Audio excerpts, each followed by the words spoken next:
बिस्मिल्लाहिर्रहमानिर्रहीम। अस्सलाम वालेकुम क्लास। आज हम अपने नेक्स्ट लेक्चर को स्टार्ट करेंगे।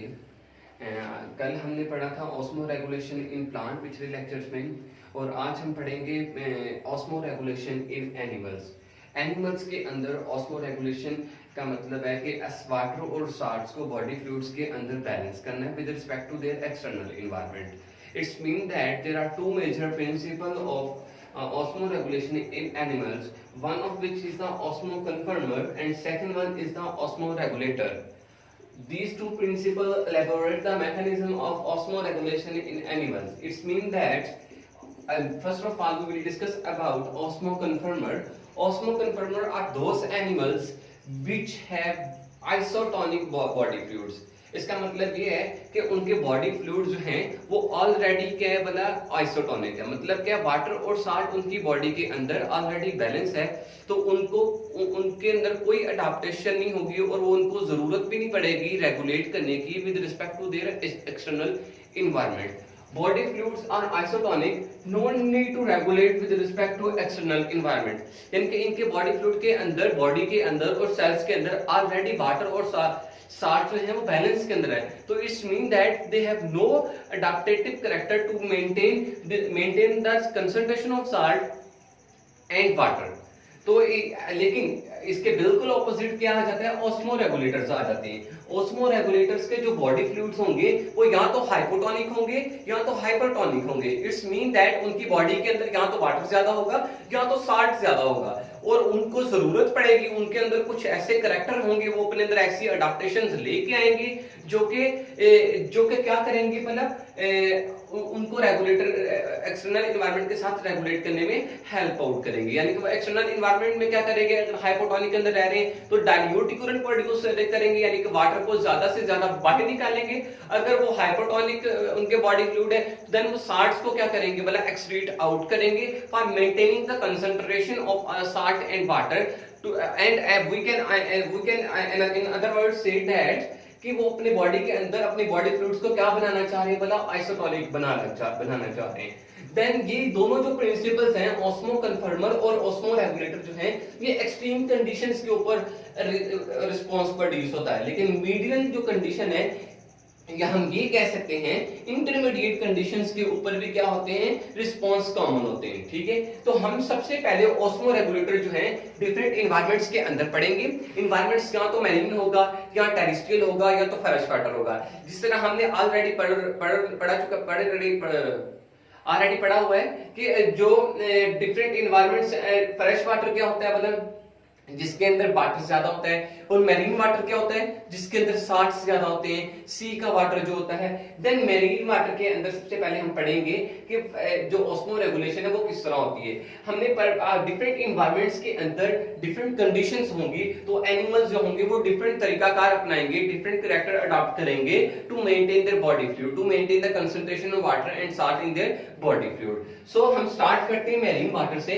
मैरीन एनवायरनमेंट के अंदर जितने भी इनवर्टिब्रेट्स होते हैं, फिशेस जो होती हैं, और इनवर्टिब्रेट्स जो होते हैं और वर्टिब्रेट आल्सो, वो ऑस्मो कन्फर्मर होते हैं। ठीक है, ऑस्मो कन्फर्मर का मतलब क्या, उन्होंने अपनी बॉडी के अंदर साल्ट और वाटर की जो कंसंट्रेशन है उनको ऑलरेडी मेंटेन करके रखा हुआ होता है। उनको किसी चीज की जरूरत नहीं पड़ती कि वो अपने एनवायरनमेंट के साथ कोई चीज रेगुलेट करे।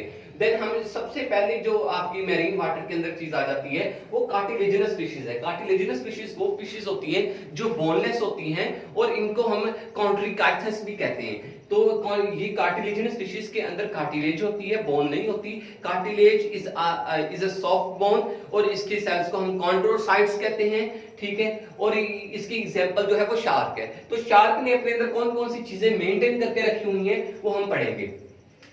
सबसे पहले साल्ट जो है वो अपनी बॉडी के अंदर साल्ट और वाटर को क्या करेगी, बैलेंस करेगी थ्रू किडनी और गिल्स। किडनी और गिल्स के थ्रू ये अपनी कुछ ना कुछ चीजें किडनी से निकालेगी, कुछ चीजें एक्टिवली अपटेक करेगी थ्रू गिल्स। ठीक है, सबसे पहली जो चीज आ जाती है वो रेक्टल ग्लैंड्स है।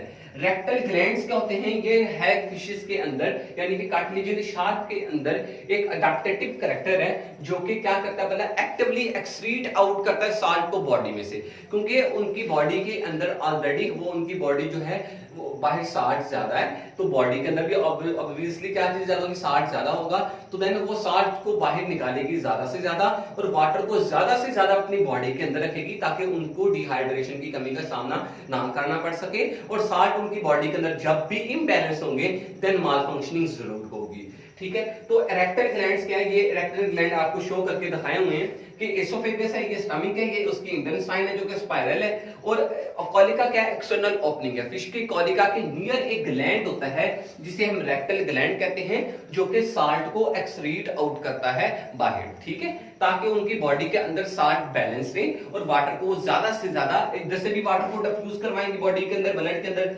एसोफेगस में भी, स्टमक में से भी जाएगा, गिल्स में से भी जाएगा। हालांकि जब वो यूरिन बना रही होती है तो उसमें से भी वाटर क्या करता है, बॉडी फ्लूइड में हमारा चला जाता है ताकि उनको वाटर की कमी का सामना ना करना पड़ सके। ठीक है, तो देन सेकंड एडाप्टेशन ये आ जाती है, वो यूरिया को क्या करती है भला, टीएमओ में कन्वर्ट कर देती है। बॉडी विद लो साल्ट, यानी कि जो बोनी फिशेस होती हैं, बोनी फिशेस की बात इधर कर रहे हैं, बोनी फिशेस की बात कर रहे हैं हम इधर, तो बोनी फिशेस क्या करती है भला, जो कि डिसेंडेंट है किसके, फ्रेश वाटर इंसेस्टर की। ठीक है ना, bony fishes are the descendants of fresh water ancestors. तो देन ये अपनी बॉडी में से क्या चीज निकालती भला, lose water from hypotonic body fluid. उनकी जो उसकी बॉडी जो होती है वो हाइपोटोनिक होती है, देन इट्स मीन उसकी बॉडी के अंदर क्या चीज ज्यादा होती है, मतलब वाटर ज्यादा होता है, तो वो वाटर को एक्सक्रीट आउट करती है। क्यों एक्सक्रीट आउट करती है, ताकि वो अपने एक्सटर्नल एनवायरनमेंट के साथ मैचअप कर जाए। बोनी फिशेस को हम ओस्टिकाइथस भी कहते हैं, और ये बोन, और इनके अंदर बोन्स होती है। ठीक है ना, और बोन्स के सेल्स, मैच्योर सेल्स को हम ऑस्टियोसाइट्स भी कहते हैं। ठीक है, तो ये इसकी बॉडी, बोनी फिशेस की जो बॉडी फ्लूइड्स होते हैं वो क्या होते हैं भला, हाइपोटोनिक होते हैं। It's mean that body fluid hypotonic है, एनवायरनमेंट हाइपरटोनिक है। हम पढ़े मैरीन वाटर जो होगा वो हाइपरटोनिक होगा। देन ये तो डिफरेंट दो चीजें आ गई। तो बोनी फिश ने क्या करना, आइसोटोनिक कंडीशन के अंदर जाने, तो वो ज्यादा से ज्यादा वाटर को बाहर निकालेगी ताकि वो अपने एनवायरनमेंट के साथ क्या कर जाए भला, आइसोटोनिक हो जाए। ठीक है, तो देन यूरिया को, शार्क फिश की दूसरी जो अडाप्टेशन है वो यूरिया को टीएमओ के अंदर कन्वर्ट करना है। यूरिया अपनी उसकी बॉडी के अंदर साल्ट लो होते हैं, देन वो अपनी बॉडी के अंदर साल्ट्स को रेगुलेट करने के लिए यूरिया को अकोमोडेट करना शुरू कर देती है। तो यूरिया जो है वो हाईली टॉक्सिक है उसकी बॉडी के लिए।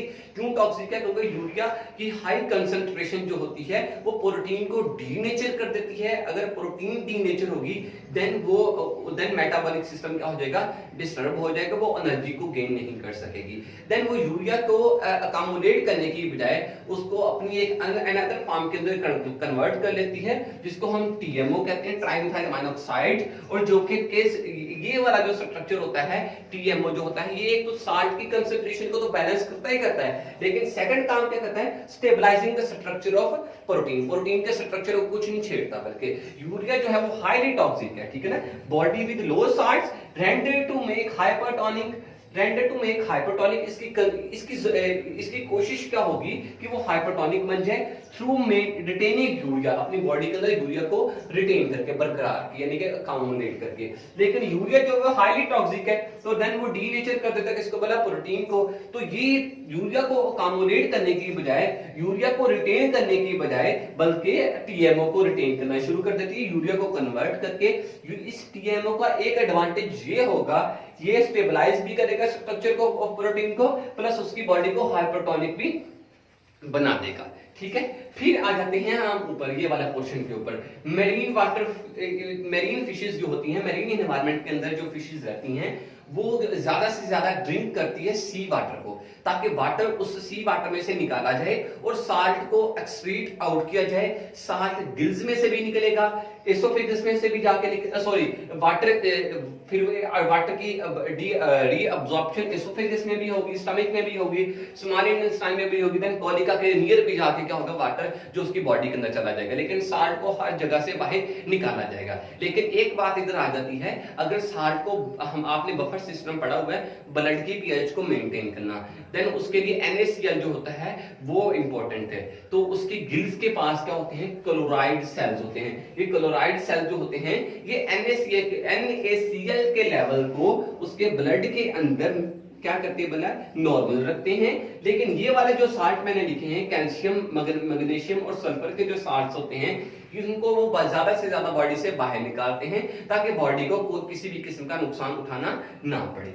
क्लोराइड सेल्स कहाँ होती हैं, near the gills cells, near the gills, यानी कि क्लोराइड सेल्स होते हैं गिल्स के, गिल्स सेल्स को हम क्लोराइड सेल्स कहते हैं। ठीक हो गया, ये आज ये था। और ये ड्रिंक करेगी large amount of sea water को और एक्सक्रीट करेगी हाइपरटोनिक यूनिट, ये इसके अडैप्टेटिव कैरेक्टर है। ठीक है, यानी कि ज्यादा से ज्यादा वाटर को ड्रिंक करेगी, उसमें से वाटर को अपने पास रखेगी और साल्ट को बॉडी से बाहर निकालेगी ताकि बॉडी जो है, उसकी बॉडी के जो फ्लूइड है वो एक्सटर्नल एनवायरनमेंट के साथ क्या कर जाए बोला, मैच अप कर जाए। Today is all about of my lecture. और नेक्स्ट लेक्चर के अंदर हम फ्रेश वाटर और टेरेस्ट्रियल एनवायरनमेंट के अंदर जो एनिमल्स रहते हैं उनके अडैप्टेशंस पढ़ेंगे।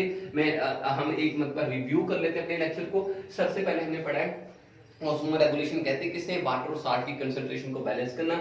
फिर मैंने आपको बताया इसके दो मेजर प्रिंसिपल हैं एनिमल्स के अंदर, ऑस्मो कन्फर्मर है, ऑस्मो रेगुलेटर है। ऑस्मो कन्फर्मर किसे कहते हैं, ऐसे ऑर्गेनिज्म जिनकी बॉडी फ्लूइड्स ऑलरेडी आइसोटोनिक होते हैं, मींस टू से दैट उनकी बॉडी ऑलरेडी, उनकी बॉडी के अंदर ऑलरेडी वाटर और साल्ट जो होता है वो बैलेंस के अंदर होता है। देन उनको कोई जरूरत नहीं पड़ेगी कि वो अपने एनवायरनमेंट के साथ कोई लेन देन करे।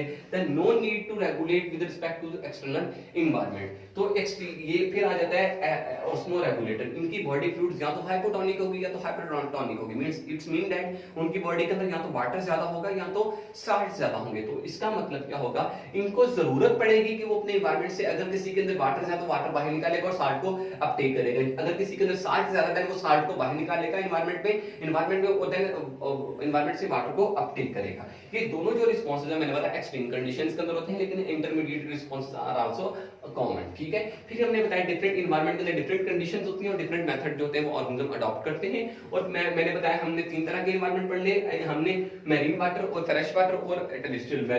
मैरीन वाटर में हमने सबसे पहले ये पढ़ा इनवर्टिब्रेट्स होते हैं, वो इनवर्टिब्रेट है और हेल्थ फिशेस जो होती हैं वो ऑस्मो कन्फर्मर होती हैं। फिर हमने उसकी अडैप्टेशन को पढ़ना शुरू कर दिया। सबसे पहले हमने पढ़ी कार्टिलेजिनस फिशेस, फिर हमने पढ़ी बोनी फिशेस। कार्टिलेजिनस फिशेस और बोनी फिशेस में हमने डिफरेंशिएट किया और हमने कहा कि ये दोनों चीजें, कार्टिलेजिनस फिशेस जो होती है वो मेंटेन करती है अपने बॉडी फ्लूइड को थ्रू किडनी और गिल्स के थ्रू। फिर रेक्टल ग्लैंड की डायग्रामेटिक रिप्रेजेंटेशन भी देखी और ये क्या करता है मतलब एक्टिवली एक्सक्रीट करता है, ये वर्ड आपने याद रखना है। ठीक है, फिर हमने देखा कि ये कार्टिलेजिनस शार्क जो होती है ये यूरिया को टीएमओ में कन्वर्ट करती है, क्यों करती, ताकि प्रोटीन के स्ट्रक्चर को स्टेबलाइज किया जा सके। फिर हमने बताया बोनी फिशेस क्या होती है, जो कि डिसेंडेंट होती है फ्रेश वाटर के इंसेस्टर की। देन वो उसके बॉडी फ्लूइड जो होते हैं वो हाइपोटोनिक होते हैं, वो अपनी बॉडी फ्लूइड में से वाटर को बाहर निकालेगी ताकि वो अपनी बॉडी फ्लूइड को एक्सटर्नल एनवायरनमेंट के साथ मैच अप कर सके, जो कि ऑलरेडी क्या बोला हाइपरटोनिक है। तो नेक्स्ट लेक्चर के अंदर हम टेरेस्ट्रियल और फ्रेश वाटर फिशेस को, फ्रेश वाटर एनिमल्स को डिस्कस करेंगे, उनके अंदर कौन कौन से अडैप्टेटिव कैरेक्टर होते हैं वो डिस्कस करेंगे। और ये लेक्चर, आज के लेक्चर में हमने पढ़ा मैरीन और ऑस्मो टू प्रिंसिपल पढ़े हैं ऑस्मो रेगुलेशन के। That is all about of my lecture today. तो टेक केयर, अल्लाह हाफिज।